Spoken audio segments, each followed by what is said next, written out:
prediksi saya di Piala Dunia yang di perebutan juara ketiga dan keempat, kemudian di finalnya bener semua. Yang paling istimewa sih buat saya itu kain ini, karena ini memang kain kafan orang yang meninggal di hari spesial. Nggak boleh diambilnya pakai tangan ya, tuh tangan kita diikat ke belakang. Jadi memang kita membukanya ya pakai gigi dan pakai mulut. Benar-benar sulit karena talinya pocong, itu pasti tali mati.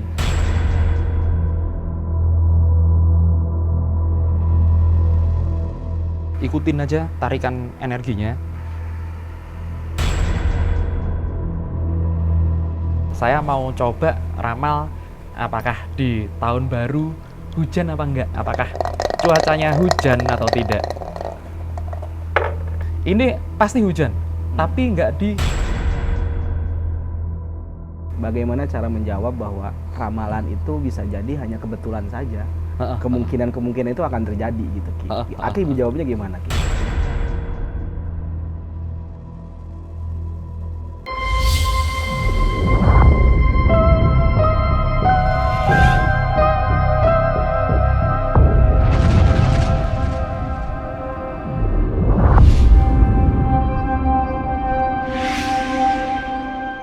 Oke, selamat datang Ki Atmo di studio Ganjil Misteri. Gimana, apa kabar Ki Atmo? Alhamdulillah kabar baik, sehat-sehat terus pokoknya. Iya. Ki Atmo kemarin sempat ngeramal Piala Dunia dan hasilnya tepat gitu Kak. Gimana Ki kemarin? Ya alhamdulillah ya, kemarin prediksi saya di Piala Dunia yang di perebutan juara ketiga dan keempat, kemudian di finalnya cuman meleset skor yang di perebutan 3 keempat, lainnya bener semua. Jadi namanya prediksi, kadang-kadang kita nggak bisa jadikan acuan, tapi kalau seperti itu berarti kita bisa jadikan pertimbangan juga seperti itu. Jadi memang saya sempat was-was juga ya, namanya bertaruh kredibilitas kita di situ. Akhirnya pas waktu perebutan juara ketiga dan keempat, awal-awal udah gol Kroasia. Akhirnya wah ini kalau seumpamanya bisa disusul sama Maroko, itu pasti menang Kroasia. Akhirnya kejadian. Dan yang paling deg-degan saya di finalnya. Saya sempat bilang bahwa Argentina unggul 2 gol juga, tapi nanti disusul. Akhirnya benar-benar kan unggul 2 gol, tapi saya memang nggak tenang. Begitu disusul 2-2, jadinya keringat dingin saya. Tapi masih tetap prediksinya seperti yang saya katakan kemarin, ditinggal 2 gol dulu, nyusul, dan kemudian keluar kan kemarin di dadu angka skornya, adu penaltinya 4-2. Iya. Dan di channel Ganjil Misteri mungkin Aki juga baca kan banyak komentar yang ramalannya tepat gitu, Ki. Gimana, Ki? Iya, saya baca banget ya, seru soalnya komen ramalannya tepat. Ya memang kadang-kadang ya ramalan itu bisa sangat tepat seperti itu. Buat orang yang masih belum percaya ramalan, saya sarankan jangan percaya ramalan, jangan percaya 100%, tapi lihat buktinya dulu seperti apa. Oke. Ki, sejarah dari jelangkung ini, Ki, kan Aki tadi bilang juga tidak hanya olahraga saja gitu. Apa aja sih yang pernah diramal atau diprediksi jelangkung ini, Ki? Ya, yang paling sering dibaca oleh jelangkung saya ini tentang barang hilang atau orang yang hilang. Karena dia ini cukup akurat dalam menunjukkan arah, entah itu barangnya kemudian ketemu ataupun diambil sama orang, tapi cukup akurat dia. Kalau zaman dulu bahkan karirnya orang bisa dibaca sama ini, tapi metodenya nanti kita pakai ada lagi alasnya, itu bertuliskan angka dan huruf seperti itu. Jadi dulu ada sempat orang yang datang ke saya minta gimana ini biar lulus calon pegawai negeri sipil. Diramal berkali-kali sama Jailangkung ini, nggak lolos, nggak tembus. Akhirnya bener nggak lolos. Dia beberapa kali minta bantuan saya. Setelah itu kita ramal lagi, lolos di tahun depannya. Dan memang jauh lebih mudah proses lolosnya, tidak seribet yang sebelumnya. Sebenarnya udah berapa lama sih jelangkung ini dari ikut sama Aki atau Aki punya gitu, Ki? Iya. Kalau Jailangkung ini saya punya udah lama ya, bahkan sekitar saya berusia SMP, masih usia 13-14 itu, saya udah punya Jailangkung ini. Dan memang saya keramatkan dalam arti bukan kita nyembah jahe langkung enggak, tapi ini adalah salah satu barang yang spesial buat saya. Mungkin lebih dari setengah hidup saya, dia lebih dari setengah umur saya dia udah sama saya, jahe langkung ini. Dan ini ceritanya panjang banget. Fenomena-fenomenanya dia sempat karena sesuatu dan lain hal. Dulu saya nggak taruh di dalam rumah, pindah sendiri ke dalam, pindah ke dalam rumah. Kemudian sempat hilang karena tertinggal pas waktu itu saya demo mainkan ini di perkumpulan paranormal, tertinggal dan hilang. Balik lagi juga ke rumah. Oke, dari Jelangkung ini dapatnya apa aja nih Ki? Bisa dijelaskan ya maksudnya sejarahnya gitu Ki? Ya, kalau ini jangan ditiru ya, tapi ya ini batok kelapa ini ambilnya salah satu kelapa yang menghadap ke timur, kemudian nggak boleh jatuh ke tanah. Kita ambil digendong terus tuh, digendong terus. Kemudian ini saya pakai tempat tombak pusaka. Ini saya pakai tempat tombak pusaka. Dan kemudian yang paling yang paling istimewa sih buat saya itu kain ini, karena ini memang kain kafan orang yang meninggal di hari spesial. Cara dapetin kain itu gimana Ki? Nah, ceritanya dulu adalah kalau orang-orang Jawa Timur pasti tahu ada sebuah perguruan yang kalau ambil sabuk itu pasti di pemakaman. Entah kenapa hari itu pas sekali ada orang yang meninggal dan harinya Selasa Kliwon. Sembari kita jaga makamnya agar tidak diambil, kita akhirnya beli kain kafan pengganti. Akhirnya kita gantilah dan inilah salah satu yang kita punya. Sempat ada kesulitan nggak sih ngambil kain kafan gini Ki? Tentunya kalau ngambil kain kafan orang ini ada banyak kesulitan ya, karena harus harus diulang ibaratnya saat kita seperti memandikan jenazahnya, kemudian mengkafaninya harus dengan cara-cara yang benar. Kalau kita sekedar ambil itu selain tidak tepat dalam ilmu norma, itu pasti juga ada balaknya atau tulahnya kita nanti yang mengambilnya. Iya. Apa kesulitan? Kan ada orang bilang kalau mau ngambil tali pocong perawan katanya nggak boleh pakai tangan, harus kalau dipakai gigi gitu. Katanya kalau ini Aki, apa Ki yang paling sulit Ki? Iya memang betul itu, nggak boleh diambilnya pakai tangan ya. Kebetulan kalau kita pas ngambil sabuk itu juga, itu tangan kita diikat ke belakang. Jadi memang kita membukanya ya pakai gigi dan pakai mulut. Benar-benar sulit karena talinya pocong itu pasti tali mati. Jadi ya kita buka dengan gigi dan mulut, cukup susah sekali. Ada teror efek apa gitu Ki setelah bisa ngambil ini, teror mistis atau teror gaib gitu Ki? Iya pastinya ada ya, karena nggak sembarangan ya seperti itu. Dari sekitar 40 orang dulu yang sama saya ambil kain ini juga, ada 2 yang gangguan mental sampai sekarang, dan kita rata-rata didatengin oleh arwahnya beliau ini, arwahnya orang yang di kain kafan ini. Kita sempat mengadakan selamatan, minta maaf juga akhirnya ke makamnya beliau dan keluarganya beliau. Ya memang seperti itulah, resikonya ada sendiri pasti. Teror apa? Seperti apa Ki dari si sosok itu Ki? Kalau terornya saya sendiri itu didatanginnya di dalam mimpi, tapi teman saya sampai rumahnya diketok-ketok, dipanggil namanya, kemudian didatengin mimpi, adiknya sakit, seperti itu. Terornya berapa lama Ki? Sampai kita minta maaf, diganggu terus sekitar 2 mingguan lah. 2 mingguan itu memang nggak enak banget hawanya di tiap-tiap rumah kita, seperti itu. Tapi Aki kan ngambil ini banyak kan, semuanya dibikin jahe langkung atau dibikin media apa aja Ki? Nah, yang bikin ini jadi media jahe langkung saya sendiri. Lainnya mungkin mereka dimasukin ke minyak, kemudian diikat di sabuk jadi sikep lah istilahnya. Nah, saya sendiri naruh ini ke jahe langkung. Ini memang untuk agar jahe langkung saya ini lebih hidup, karena jahe langkung ini bisa memprediksikan, kemudian bisa bergerak sendiri lah. Itu dari filosofi manusia juga, seperti batok kelapa ini. Ini seperti tengkoraknya manusia. Kenapa dipilih kelapa? Karena itulah yang resemble atau yang sangat tepat dengan otak manusia.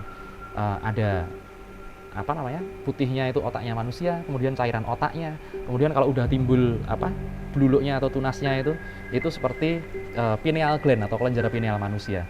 Nah, makanya saya hidupkan lagi dengan kain pocong ini. Kapan pertama kali Aki sadar bahwa ini ternyata bermanfaat atau ada isinya gitu Ki? Iya, kalau dulu kan kita anak kecil sering iseng ya main-main pakai jahe langkung.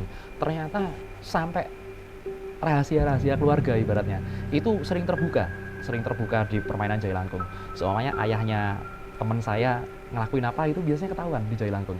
Akhirnya pas waktu saya udah lengkapi Jailangkung ini, saya coba baca beberapa hal dalam arti masalah-masalahnya manusia ya, masalah-masalahnya orang. Entah kenapa hampir lebih dari 75% tepat. Ya saya rasa ini sangat berguna sekali. Dirasuki sosok apa Ki Jailangkung ini Ki? Nah, kalau sosok Jailangkung ini sendiri di umum biasanya yang masuk ini beda-beda. Entah itu dari arwah mana. Tapi saya punya cerita saat saya melakukan ritual di pantai selatan Kota Malang. Itu saya didatengin oleh salah satu sosok namanya Sastro. Dia mau ikut ke Jailangkung ini dan dia mau istilahnya ikut membantu orang karena makhluk seperti itu bingung caranya beramal seperti apa, caranya mereka melakukan amalan seperti apa. Akhirnya ya ngebantu orang seperti itulah. Meskipun tidak selamanya benar, tidak selamanya tepat, tapi ini kan Jailangkung ini bukan hanya bisa meramal loh. Ini bisa untuk mandiin orang. Mandiin orang batok gitu. Iya, batoknya mandiin orang juga. Ibaratnya energi-energi si Sastro itu yang kemudian melekat di Jailangkung ini. Iya. Sosok Sastro itu siapa yang Aki kenal? Sosok Sastro itu salah satu penguasa kecil di pantai selatan. Dia kalau saya visualisasikan nggak gede, bentuknya seperti anak kecil, tapi nggak bisa dibilang anak kecil ya, sudah tua ya. Rambutnya api, seperti itu. Berarti bukan sosok, maksudnya awalnya manusia dia meninggal misalnya apa, atau memang sosok gaib dia itu? Ya, itu memang bukan sosok arwah manusia ya, bukan. Memang sosok gaib yang udah dari situ lama. Dan banyak sekali saya dapat rahasia-rahasia dari si Sastro ini memang. Ada ritual khusus gak Ki untuk si Jelangkung ini? Misalnya Aki harus apa? Kalau ritual khusus enggak ya, kalau ritual khusus enggak. Palingan saya cuci pas lagi suro. Pas lagi bulan suro saya cuci dengan cara khusus karena saya juga jamas keris, jamas pusaka. Tapi biasanya kalau saya lagi pengen, dia lagi pengen, itu ada jajanan-jajanan pasar. Yang paling spesifik dia putu ayu. Putu ayu. Mintanya dia putu ayu biasanya. Berarti itu aja sajennya gitu? Ya, itu aja. Sama melati, putu ayu sama melati ini. Tapi pernah nggak sih Ki meramal gagal juga? Pernah. Meramal ini nggak selalu 100%. Yang meramal gagal itu saya bilang gagal itu karena gini. Ada kendaraannya teman hilang. Dia ini mengarahkan ke salah satu tempat. Saat dikejar ke situ memang nggak tahu itu sudah dilarikan lagi atau sudah didendeng lah ibaratnya. Kendaraan bermotor kan cepet ya. Tapi itu ya nggak ketemu akhirnya memang. Berarti Jelangkung ini kan biasanya dipegangin gerak sendiri Ki, tapi kan Aki itu dipegangin dengan tali ya Ki ya? Iya, nah itu gimana Ki? Akhirnya Aki dengan metode itu gitu? Ya, jadi banyak ya. Kalau dulu Jailangkung ini dipegang banyak orang. Di bawahnya ada besek atau anyaman bambu yang buat tempat makanan itu. Kalau Jailangkung gerak sendiri itu saya rasa nggak ada. Jailangkung semuanya harus dipegang, entah itu sama satu orang ataupun beberapa orang. Nah, doanya, mantranya, dan penyatuan energinya lah yang paling penting di Jailangkung ini sendiri. Aki berarti punya mantra sendiri kan, orang biasanya ada mantra-mantra Jailangkung yang umum gitu kan biasanya. Kalau mantra Jailangkung yang umum itu ya, beberapa kali kita pakai, berhasil, memang bisa dipakai mainan. Tapi kalau saya sendiri ada mantra khusus, itu yang ngajarin mantra khususnya saya. Itu si Sastro ini. Awalnya aja ya gini. Wong wilahing sabdo jati, jati rasa mulya jati, saka sih ulah sing Gusti kang maha suci, dan seterusnya seperti itu. Itulah mantranya Ki ya? Itu mantranya. Oke Ki, ini kan Jelangkung ini bisa mengetahui barang yang hilang gitu Ki. Memang akurat Ki gitu kan? Kalau untuk keakuratannya, mendingan kita coba aja sekalian di sini, mumpung kita bisa praktekkan langsung biar dilihat orang. Bisa Ki? Itu. Ayo kita praktekkan. Yakin? Yakin. Oke. Kita umpetin barang ya Ki ya? Kita umpetin barang dulu. Oke. Ada koin nggak? Ada koin? Ada koin. Oh. Oke Ki, berarti ini nanti gimana koin ini Ki? Ini koin ini nanti Mas Jajang umpetin di suatu tempat. Nanti saya minta bantuan satu kru buat nyari dengan Jailangkung ini. Nanti kita tutup dulu matanya, diumpetin di mana aja, terserah. Berarti butuh satu kru ya? Ya siapa? Bokir, Ica siapa? Ya, Nopi, reporter. Mbak Novi minta tolong. Oke. Silakan, silakan. Nanti ini Mbak Novi pegang jari langkungnya ya. Oke. Coba silakan dipegang dulu. Hadap sana aja dulu. Tak tutupin matanya. Permisi ya. Iya. Oke. Saya umpetin ya. Diumpetin dulu.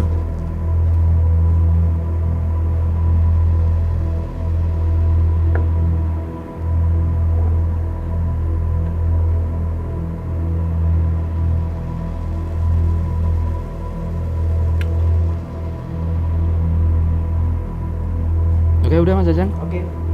Oke, Mbak Novi. Oke. Silakan sekarang dengan ngikutin jari langkung ini digantungin aja. Nanti digantungin gini. Ini jangan pegangnya jangan terlalu kenceng ya di sini. Kita pegang Gini. gini, kita ikutin aja. Ha. Ikutin aja nanti arahnya jari langkung kemana dalam mencari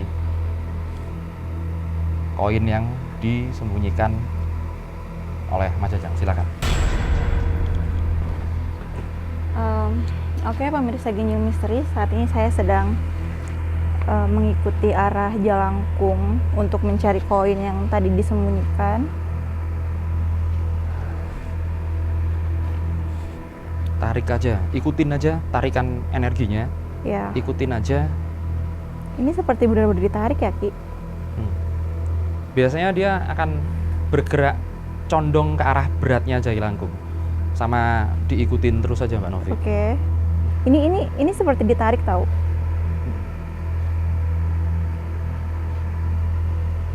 Nah, biasanya kalau jari langkung mulai berat itu ada sesuatu yang masuk di situ. Ki, ini berat banget. Mulai ada. Wih. Oke. Tapi ini siapa nih Ki yang masuk, Ki? Bukan si Sastro itu. Bukan ya? Bukan. Itu yang ada di sekitar studio Ganjil Misteri karena di gitu. sini cukup ramai juga. Oh, wow. Nih,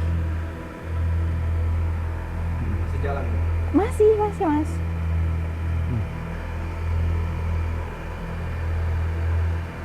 Diikutin aja terus sampai dia benar-benar seperti berhenti seperti magnet yang tertarik gitu nanti biasanya.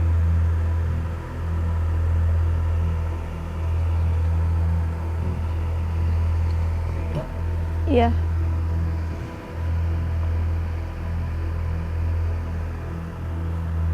Nah itu pasti makin berat itu karena energi yang masuk sudah mulai memusat.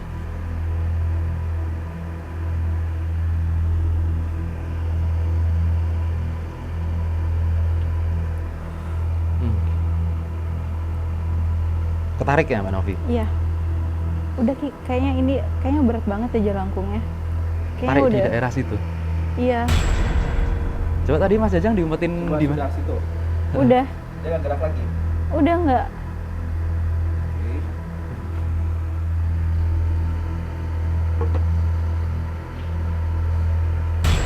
Nah, jadi seperti itu kira-kira.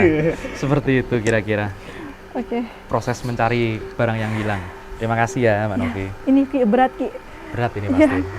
Kalau udah masuk seperti ini pasti apa? Beda. Beda. Nah, jadi gitu Mas Jajang. Ya. Kalau zaman dulu ya, salah satu pertandanya jari langkung ini sudah dimasuki oleh spirit-spirit atau roh-roh. Itu biasanya saat dibacakan mantra, bergerak sendiri atau tiba-tiba terasa berat seperti itu. Itu adalah pertanda sudah dimasuki oleh sesuatu yang lain. Ya. Aki juga kan membawa dadu tuh, Ki. Hmm. Nah, fungsinya apa Ki kalau memakai dadu ini, Ki? Ya, karena ramalan kan banyak ya macamnya ya. Selain saya memakai prediksi dari jari langkung, ini ada prediksi yang namanya numerologi. Dari angka-angka ini kita nanti bisa baca seperti apa karakteristik, bahkan kemarin skor bola kita baca juga. Jadi ini namanya The Dice Prediction. Seperti itu. Jadi bisa ngeramal akhir tahun juga Ki, maksudnya kita coba meramal akhir tahun versi Jalangkung gimana Ki? Bisa, nanti saya mau coba memprediksikan apa yang akan terjadi di akhir tahun 2022 dan awal tahun 2023. Karena transisi tahun ini kan biasanya penting ya bagi banyak orang. Seperti itu. Boleh saya coba dulu ya? Boleh. Kita coba dulu.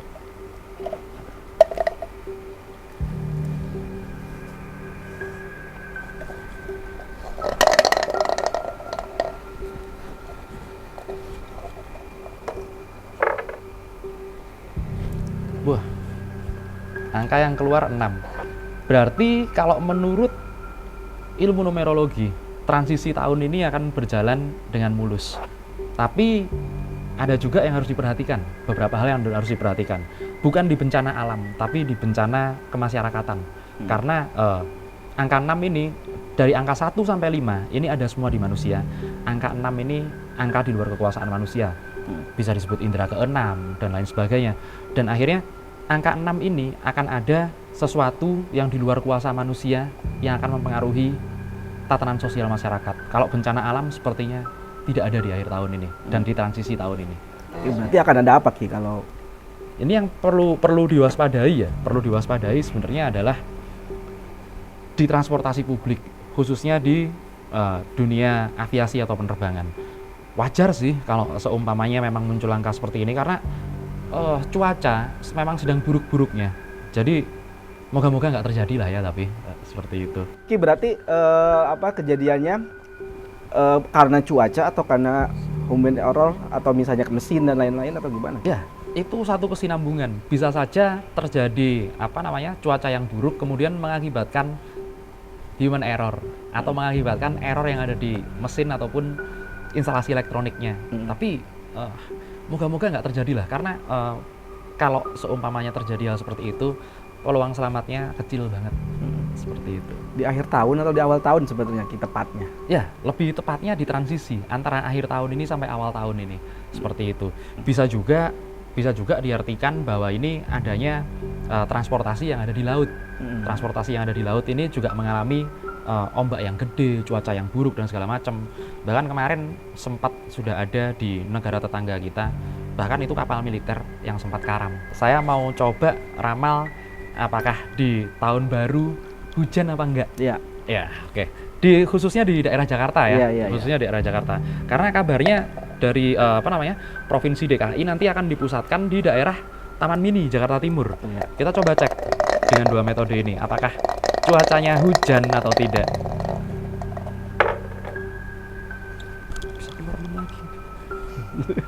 Bisa keluar 6 lagi. 6 lagi. Iya, bisa keluar angkanya, bisa keluar 6 lagi. Ini kalau saya artikan dari numerologi, ini pasti hujan, tapi nggak di acara puncaknya. Mungkin kalau hujan ini nanti jam 9 atau sudah lewat maghrib, ini hujannya akan selesai. Seperti itu. Berarti maksud angka 6 itu apa Ki maksudnya? Kalau angka 1 sampai 5 ini semua faktor ada di manusia. Kita bisa baca di manusia. Tapi kalau udah angka 6 yang keluar, ini adalah faktor luar. Seperti yang saya tadi terakhir prediksikan, kalau hujan kan susah di ini ya. Itu kekuatannya alam, kekuatannya Tuhan. Ini nanti akan muncul seperti itu. Antara tadi ngeramal si jelangkung gerak sama itu tuh ada kesinambungan nggak sih sama dengan kocokan gitu? Ya, karena memang jailangkung ini dan dadu ini, kalau ada teknik melempar dadu yang harus keluar angka segini, harus keluar angka segini. Tapi kalau jailangkung ini sangat objektif sekali mengeluarkan angka, ya kan? Jadi seperti tadi kita lihat angka 6 keluar 2 kali, bahkan tanpa disengaja. Tinggal kita baca seperti apa angka numerologinya, dan kita baca energi jailangkung ini sendiri. Jadi nanti bakal menunjukkan data-data yang lebih akurat seperti itu. Data-data prediksinya pasti akurat. Ya. Ki, jenis ramalan apa aja sih Ki yang Aki selalu jalanin atau prediksi ya Ki ya? Ya, jenis ramalan dan prediksi itu kalau menurut saya sendiri itu ada, yang pertama adalah model Barnum. Model Barnum itu hanya perlu retorika bahasa, biasa dilakukan di ramalan-ramalan bintang dan lain sebagainya, seperti itu. Kemudian yang kedua adalah model statistik. Model statistik itu ada di primbon, kemudian ada di seperti catatan-catatan kuno, seperti itu. Statistik pasti kebaca dan itu pasti akan berulang. Kemudian yang ketiga adalah model seperti mediumisasi, model syaman. Ketika dimasukkan ke medium, maka dia akan meramalkan. Dan yang terakhir ini yang saya rasa sangat-sangat akurat, itu adalah model oracle. Model oracle itu datangnya langsung dari petunjuk dari Tuhan, seperti itu. Jadi akurat banget. Oke, bagaimana cara menjawab bahwa ramalan itu bisa jadi hanya kebetulan saja kemungkinan-kemungkinan itu akan terjadi gitu Ki. Aki menjawabnya gimana Ki? Iya, benar juga. Kalau ramalan-ramalan dibilang kebetulan itu, wah itu udah dari era zaman Nostradamus lah. Bahkan di zaman nabi-nabi yang punya petunjuk-petunjuk pun itu pasti dibilang seperti itu. Nah, yang bisa saya jawab, kalau ramalan ini merupakan suatu kebetulan itu nggak akan berulang. Anggaplah kita naruh pohon atau kayu-kayu di sebelahnya sungai, nggak akan jadi jembatan sendiri, pasti ada yang memprosesnya. Nah, bagaimana kita memproses data itu? Entah itu dari data ilham kita, atau kemudian kita membaca alam seperti apa. Seakurat itulah bisa dituangkan di ramalan atau diprediksi. Orang sekarang cuaca aja bisa diprediksi kan, udah bisa ini hujan atau enggak, seperti itu. Berarti bisa jadi maksudnya ketika Aki mendapat ya klien atau orang yang nanya gitu Ki, ngasih suges untuk yakin atau apa sebetulnya salah satu ya ininya gitu Ki? Ya, kalau dulu saya masih sering ya orang itu nggak yakin sama saya, jadi dia tanya masa sih, tapi beberapa kali yang kejadian tepat seperti apa yang saya katakan. Tapi apakah metode saya itu menerawang, ramalan saya apakah menerawang? Enggak. Saya mengumpulkan data dari dia, baik dari bioritmis energinya maupun dari masalah-masalah yang dihadapinya. Seperti itu nanti bakalan kelihatan. Oh, ini orang tipikalnya seperti ini. Kita harus waspadakan dia, ingatkan dia tentang hal-hal yang seperti ini. Ternyata benar kejadian. Sudah beberapa kali, bahkan saya sempat meramalkan ya, nggak sama ini tapi pas waktu itu saya pakai palmistry garis tangan. Saya ramalkan itu orang bakalan ada kejadian kecelakaan di jam ini dan di jalan ini kejadian, dan sayangnya dia nggak nurut buat udah jangan pergi dulu, lewat jam ini aja ya. Itu seperti itu. Ki, ini Aki kan pakai dadu sama gerak sendiri, kan biasanya jelangkung ada tulisan. Bagaimana cara tahu Aki misalnya ini lokasi atau apa gitu, gimana Ki? Lokasinya ya. Kita kalau pakai tulisan ada dua jenis. Biasanya saya pakai jangka di sini. Bisa saya pakai jangka atau bisa pakai pensil langsung. Kalau pakai pensil langsung, nanti hurufnya yang keluar agak susah dibaca. Tapi kalau jangka, kita bisa kasih huruf alfabet. Nanti dia akan menunjukkan, berputar dia. Seperti itu. Ki, sebentar lagi kan ada Piala AFF mungkin Ki. Akan lagi mencoba gitu Ki, meramal gitu Ki, gimana Ki? Ya, nanti kalau untuk pertandingan bola itu saya rasa siap selalu dia. Simple, siap selalu dia. Tapi ingat jangan pakai jaga jadi judi ya Ki ya? Jangan jadi judi, karena saya aja yang memprediksi. Saya nggak pernah taruhan di sepak bola itu. Ki, terakhir ada pesan Ki mungkin untuk disampaikan untuk pemirsa Ganjil, apa sih Ki? Kalau untuk khususnya di prediksi dan ramalan ini kadang-kadang kalian anggapnya mistis, kalian anggapnya subtle metafisika, padahal sebenarnya memang ada ilmunya, benar-benar ada ilmunya. Kita baca alam, baca segala macam, kemudian bisa jadi banyak metode yang saya jelaskan, tidak perlu dipercaya 100%, tapi bisa jadi acuan untuk waspada, seperti itu. Sip. Ki, terima kasih ya sudah hadir di studio Ganjil Misteri. Mungkin sampai ketemu di lain kesempatan lagi Ki. Terima kasih, sama-sama.